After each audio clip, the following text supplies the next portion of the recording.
friends, is that nice enough gentleman. Looked like he's been a resident around here for quite some time. I guess he's good at his job because he tracked me down quickly enough. I told you those people in that town just over the way, well, they were deeply interested in me, and they were congregating, and somebody got my tag, I imagine, because they got close enough behind me, and they had already reported me to the police. So there you go, your tax dollars hard at work. He's doing his job there and just making sure I wasn't prowling looking for something to break into. And I tried to explain to him I was actually looking for another ghost town around here as well that was in that area, but he said he'd never heard of it. His family moved here in 1899. So I mean, you got to be careful what information you get. Maybe I was chasing a wild, goose chase from some info I got off the internet. Unfortunately, it didn't have anything about a GPS coordinates or location or anything like that. So yeah, I think that's enough activity for tonight. Even if I wanted to go back out there, I don't think it would be ill-advised at this point. Turn right to stay on Red Road. Especially since I've drawn so much attention to myself, but we're definitely going to go back out there tomorrow in the daytime. Apparently they had some nice little hay rides here, not too long ago at Halloween time, so just barely missed that.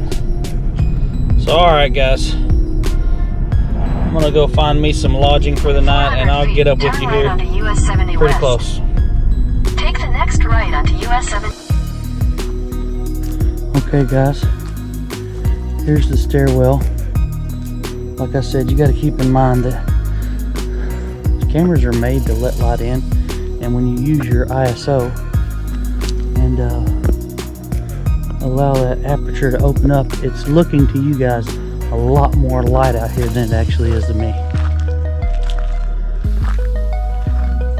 As you can see down the way here, 1, 2, 3, 4. As soon as I walked over those steps, I already see 4 plaques that I can read to you guys. And I mean, they're just full of information. Well, welcome to Doaksville. It's a small but pleasant looking village, or at least it was back in the 1860s. It was very neat. Some of the dwelling houses were not so tasteful.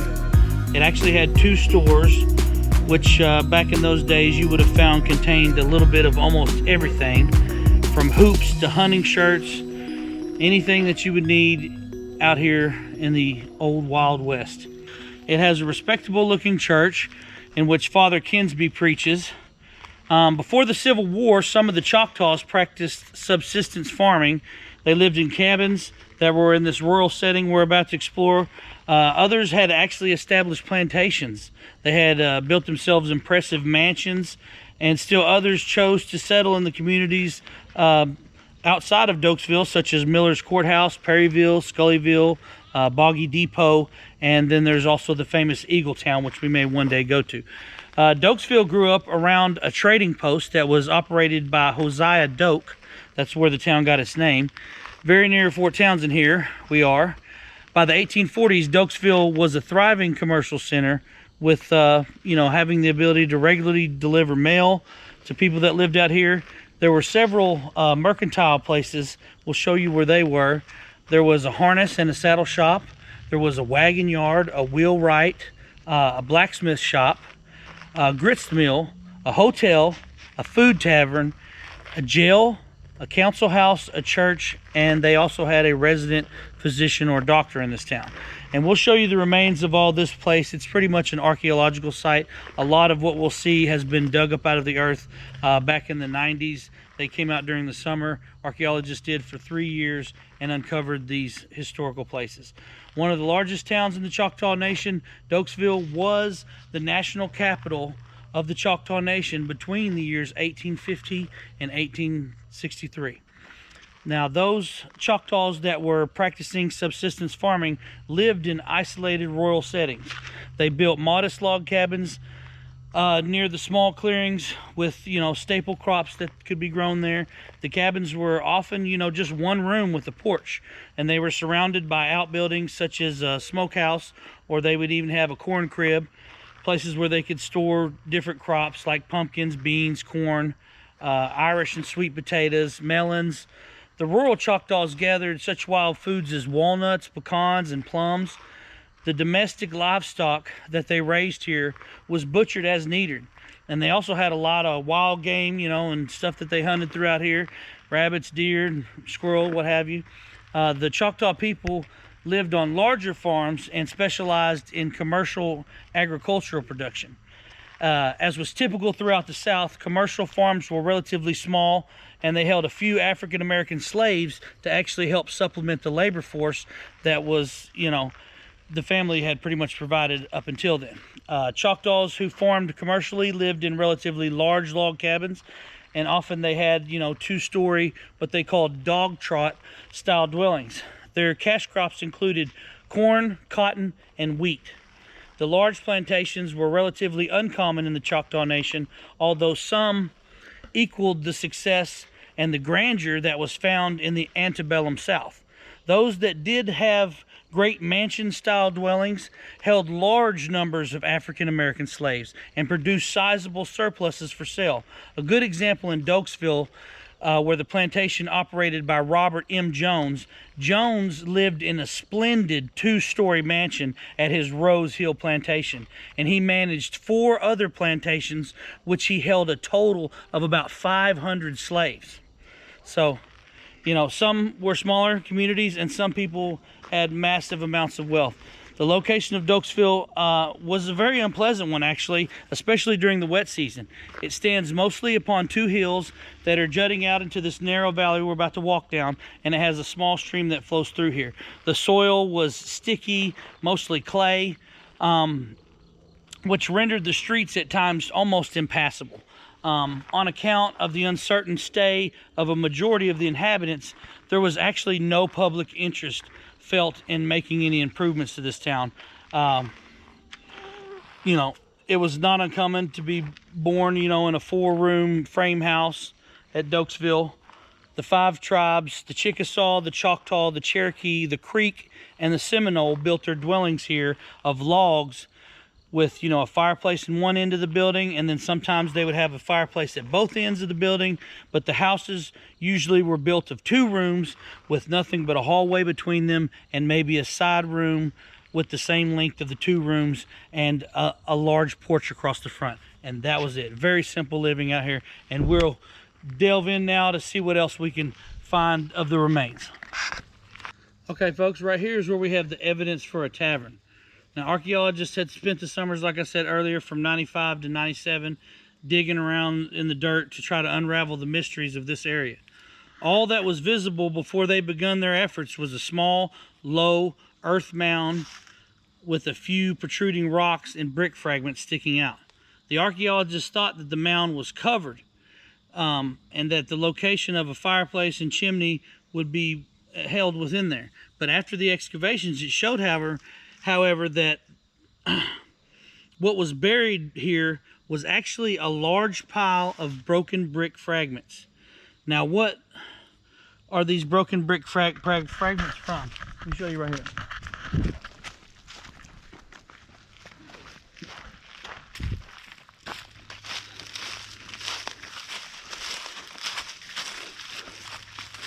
All these broken bricks. I mean, that's all this whole pile is right here. Nothing but broken bricks. So they began to ask themselves and wonder, you know, what could these broken bricks be from? Well, as they began to dig further, they also found a lot of evidence of, you know, tableware. There had been a lot of ceramic plates, stuff like that. So they realized that there was evidence here of there being a tavern at one time. So maybe the numerous fire-hardened mud dauber nests that were found in this area tell a tale. These nests were probably attached to the rafters of the building while it was standing, and they were used to bake ceramic like plates to hardness when the structure began to burn to the ground.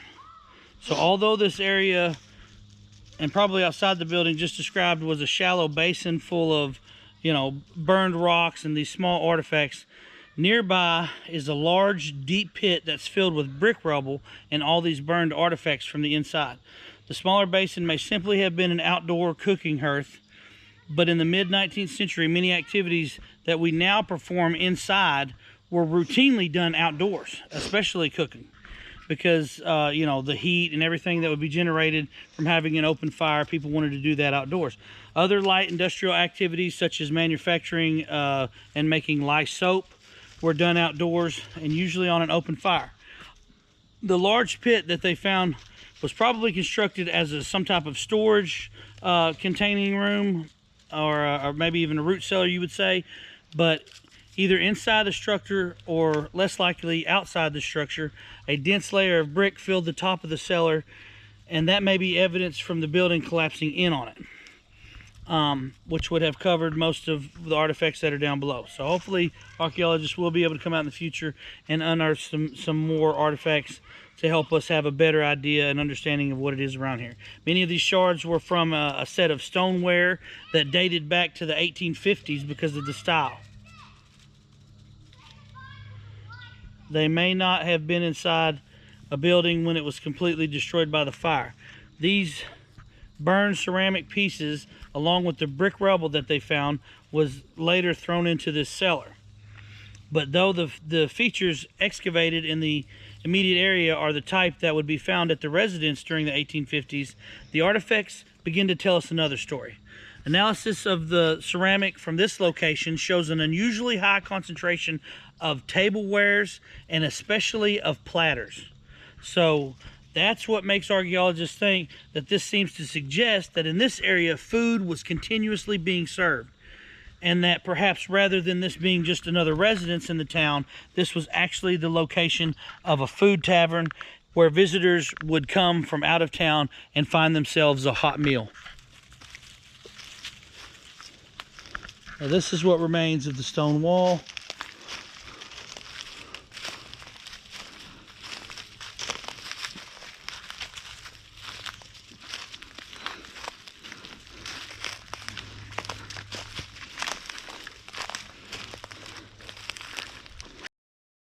And this was the site of the Doaksville Hotel.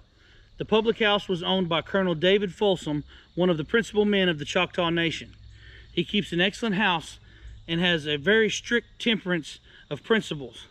He also owned the local blacksmith shop in the town. Hotels during the 1800s in the rural communities such as Doaksville were more like bed and breakfasts of today. Residents in the hotels probably slept on one of the beds in one or two of the semi-private rooms upstairs. Meals would have been served downstairs in the innkeeper's kitchen or their dining room. During the 1840s, Colonel David Folsom operated a public house or a hotel at Doaksville.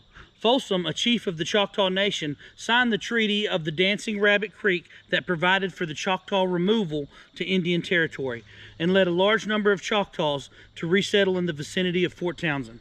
He died in 1847 and is buried here at the Doaksville Cemetery. The location of Folsom's public house is uncertain, but it may have been here, amongst his hotel. Local tradition has referred to this building at this site as the Doaksville Hotel. Excavation in this area in 1997 exposed the remains of a relatively large building and artifacts confirming that this site was indeed the site of a hotel.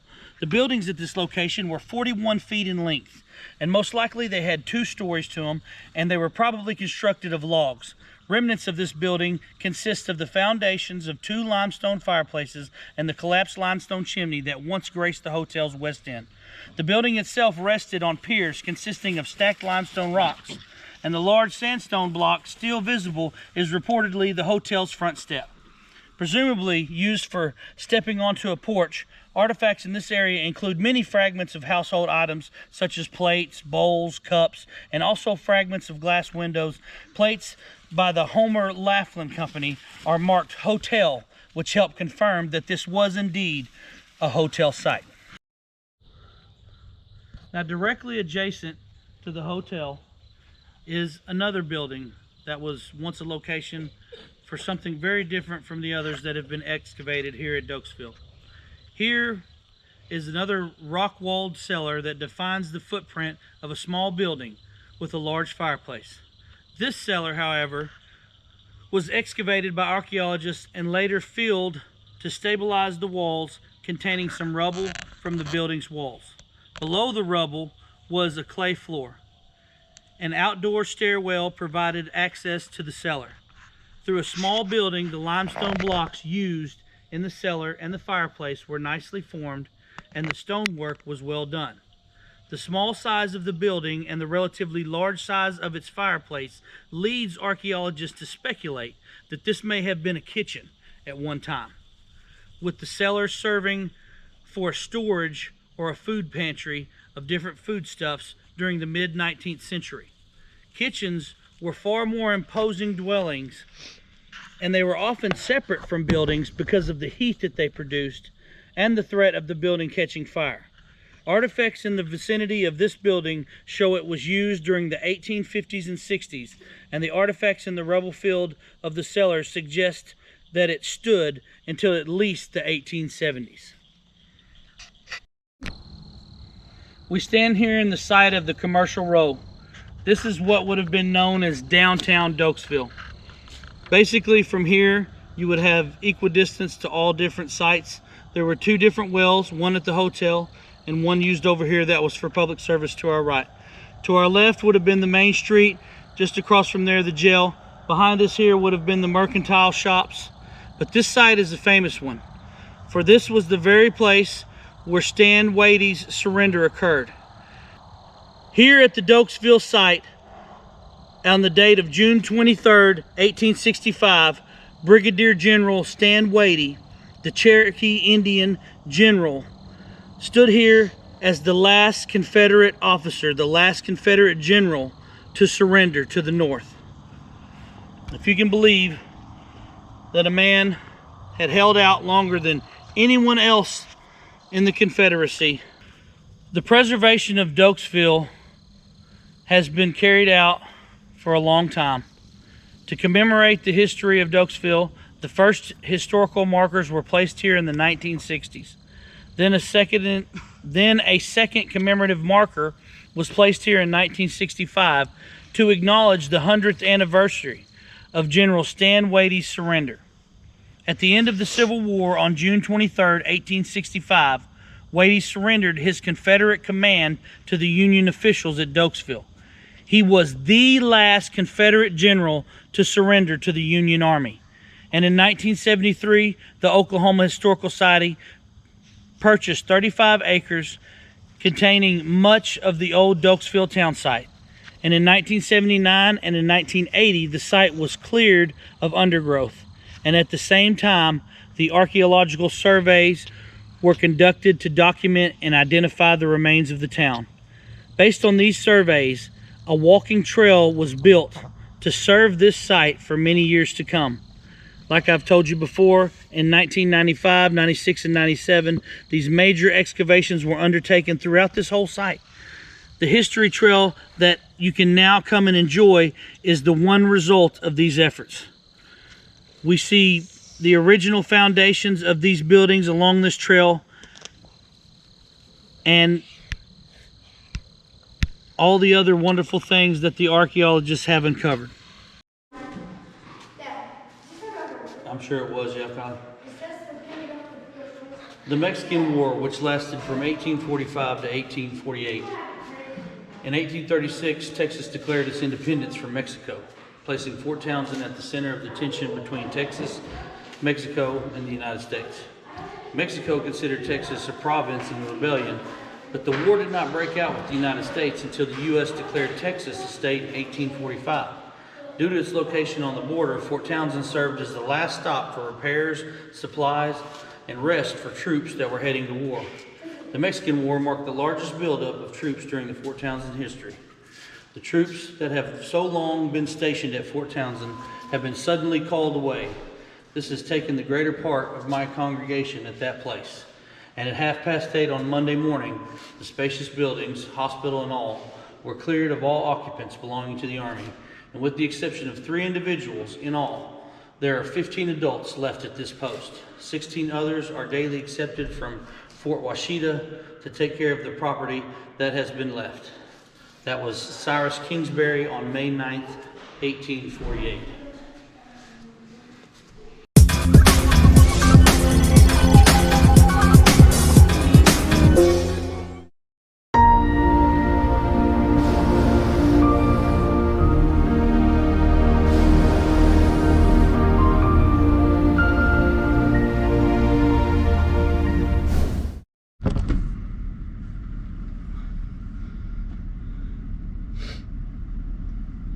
Well, hopefully I won't get arrested, guys. I don't believe I have any warrants outstanding.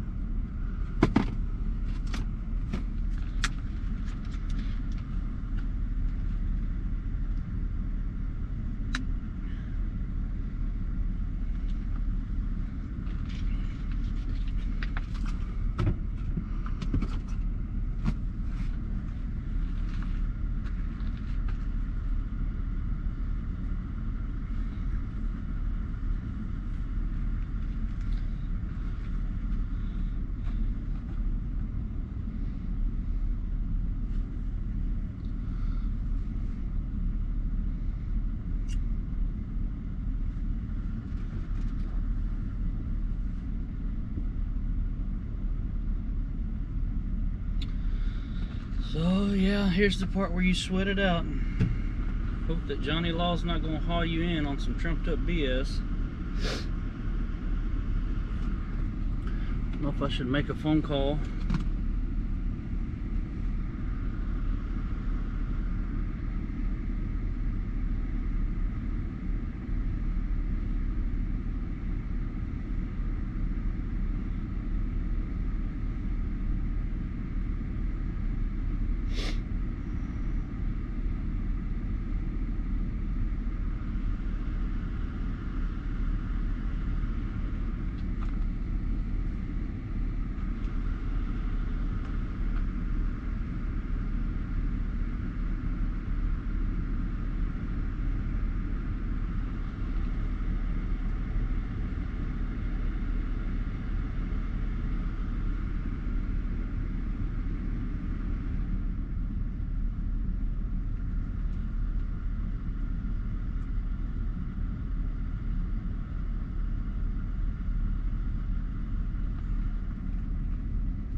Enjoy your stay.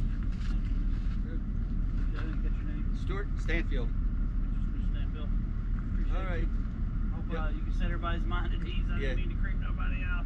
Yeah. Just trying to find this place. I'm really interested in it. I had a local that told me about it today, and I'd never heard of it. I used to live in Valiant. Me and my brother, we lived in Brooklyn for a while, and then I stayed up here on County Line Road for a long time. And I never knew it was here. Yeah. So I mean, once I heard about it, I was like, man, this is perfect content of what I got to show these guys. This is exactly what they're doing. Yeah. A lot of history here, and then of course the next, not the next road, but Yeah. a couple more roads over, the actual fort. Mm-hmm. You're probably aware of at least the actual Yeah. fort over there, and they fixed it up real nice. They got a museum there now. Then you go inside, and a lot of neat stuff that's inside there. Well, I heard there was also another town around here called Fennel that used to be like abandoned or something, but I'm not sure where it is. I'm not sure where that is either. Never heard of. So No much telling. history here. Yeah. That's Yeah. Oklahoma for you. Yeah. Well, my family actually homesteaded here in 1899. Oh wow. So, you know, I got a birth certificate of my great-great-great-great-grandfather here in 1901. Yeah. So that's how I know, you know, they came here. So, yeah, my family's been living here since then. I don't live here, but I still have relatives that live here. glad I was finally able to find it. Yep. Definitely gonna come check it out in the daytime. Yeah, come out I'm check not it out brave in the enough to daytime. go at night, but Yeah, they have markers and all kinds of neat yeah, stuff. I saw down the the trail so. back there is like 4 just going, on the first pathway. So I was like, man, there's probably They were more here yesterday. The gate was open and they were cleaning really? up back there and stuff. So Oh, good. I'm glad it's open. yeah, you come. Well, you already missed the hayride. Usually doing at like Halloween we do stuff? like a hayride type thing out here. Next year you can come over. That's pretty cool. They have there's different scenarios at each one of the stations. So they have a gunfight and they have They do some reenactments and stuff. Oh wow, cool. It's really cool. Yeah, I used to do those with my grandpa. He was real big on the Civil War reenactments every year. They're pretty fun. They can be a lot of fun. Yeah. All right. I appreciate it, sir. You're welcome.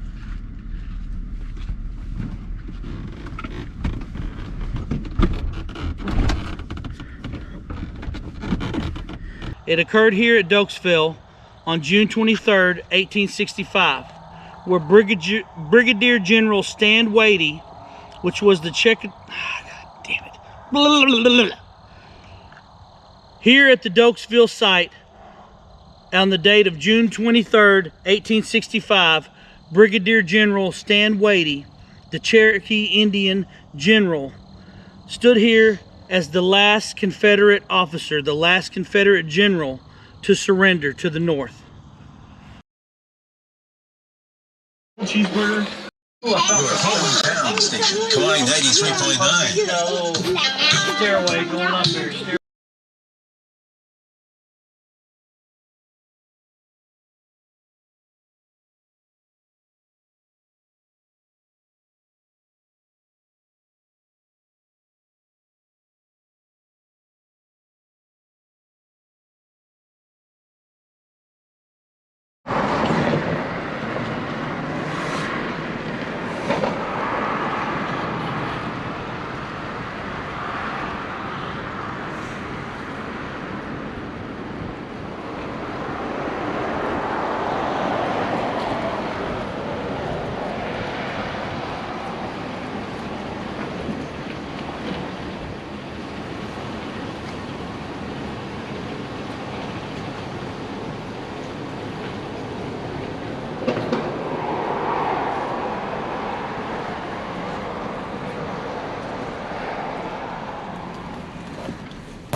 In 1,000 feet, turn left onto South Madera Street.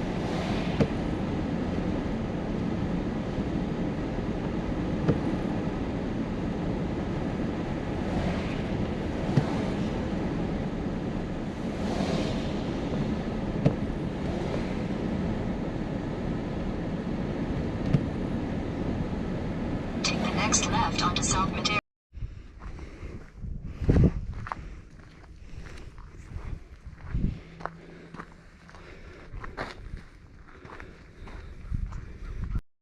And I'll just drive slow and you get that thing. Like, aim.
and I'm telling you right now, there's strong spiritual energy, and I can feel it.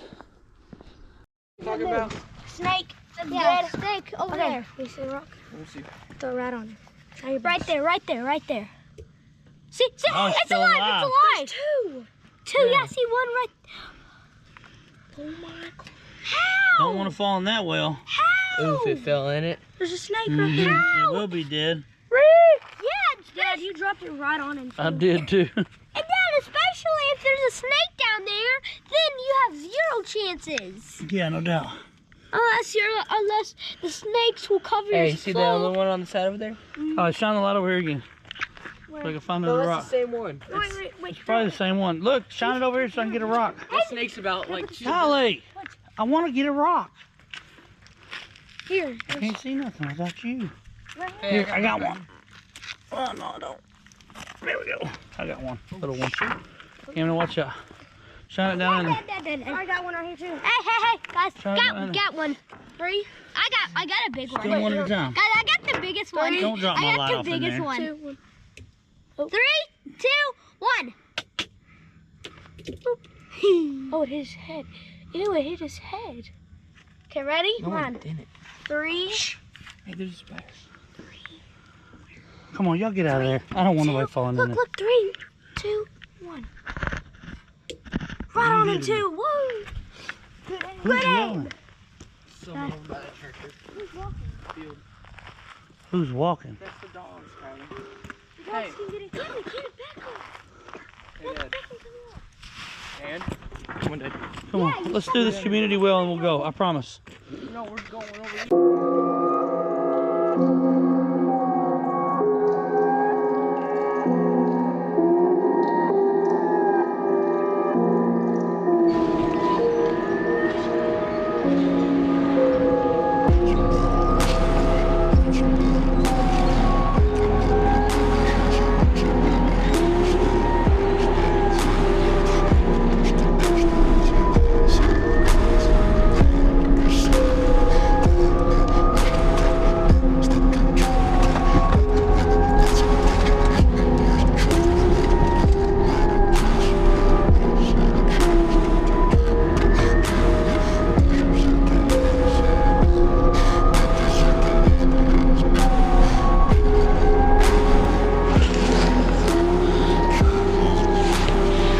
Something kind of weird, guys.